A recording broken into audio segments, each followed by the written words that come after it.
যে যায় লঙ্কা সেই হয় রাবণ। তাহলে আমরা যখন আজকে আওয়াজ তুলতেছি, কেন আপনারা আমাদেরকে বাধাগ্রস্ত করছেন? আমরা যখন আওয়াজ তুলতেছি আপনি কেন বাধাগ্রস্ত করছেন? এর কোনো পরিবর্তন হবে না। যদি আপনাদের মনে হয় মানুষের একটু কষ্ট লাঘব করবেন, একটা লাইন ছেড়ে দেন ভাই।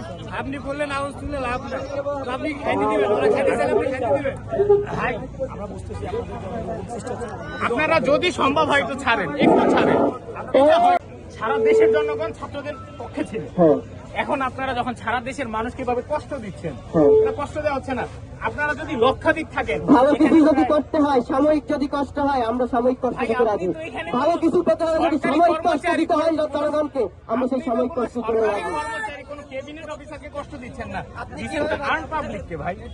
আমরা ক্যাবিনেট, আপনি তো আর্ম পাবলিককে কষ্ট দিচ্ছেন। সো এইটা আমাদের কাম্য।